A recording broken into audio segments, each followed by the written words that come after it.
So, so you were in a church, and tell me, like, what happened though to make you feel rejected? Was it like, did they actually do anything to reject you, or was it like a vain imagination that I'm not accepted Oh, here?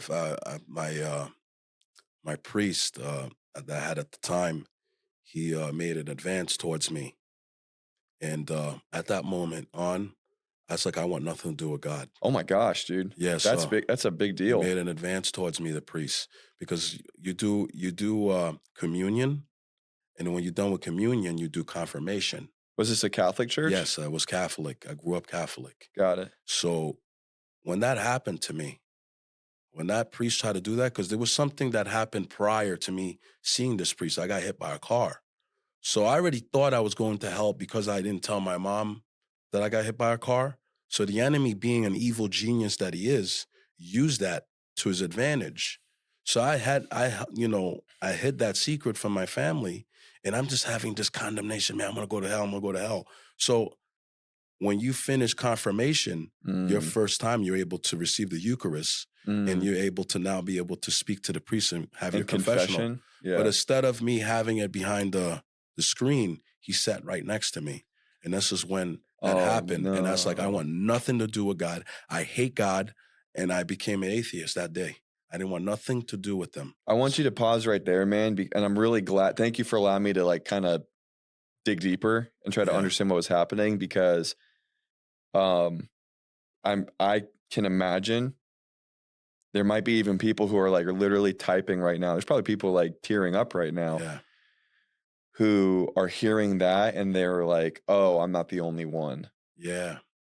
who went through some sort of Yeah. spiritual abuse that turned into sexual Yeah. abuse." So, Yeah. okay, so that was like, That if to this guy me, represents God, I want nothing to do with God. exactly. Got Because it. I thought God was that way.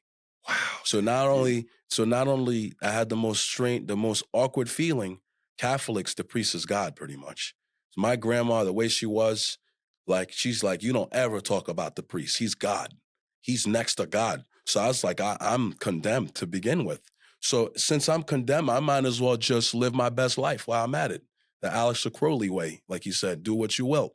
And And that's he what he was the like the father of the Satanic Church, right? absolutely. Yeah. And I love Marilyn Manson. I loved Elvira. I thought I was gonna have a wife that looked like Elvira.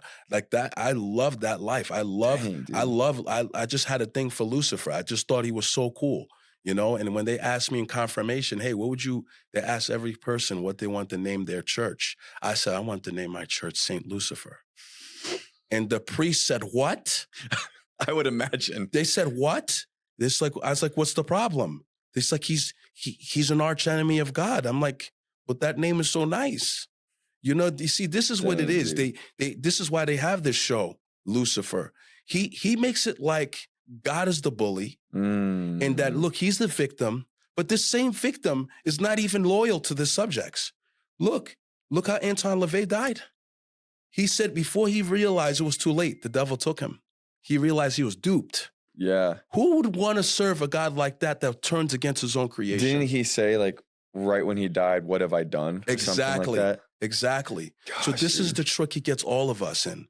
So that's what happened. So now I'm dealing with this. So this is an open altar. And now I got people trying to come on to me and all this stuff. I don't know what's going on. Then I had to get deliverance. I had to get the healing. I had to forgive this person that did that. I mean, to realize that this is not God, this is not God. And God is not an author of confusion, and God is not the author of evil. So then I realized that God obviously didn't do this, but what the enemy meant for evil, he's turning it for good to now help people that have been abused. And now you see now what happened to me, a kid now, boom, it goes right into the whole thing with the African church. So it just shows you how where there's areas that's not healed, Oh, dude. that's where the enemy is going to hit you, because that's an open trade line. Yes. That's an open trade line. It's not closed, Right. according to the three bureaus, which is the Holy Trinity.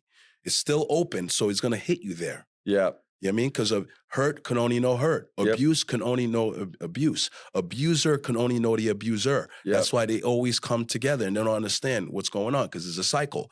This cycle has not been dealt with. If you enjoyed that clip and you want to watch another video like it, you can just click right over here. Or if you want to see my other channel, Directed Life, full-length interviews and really deep conversations, you can click over here.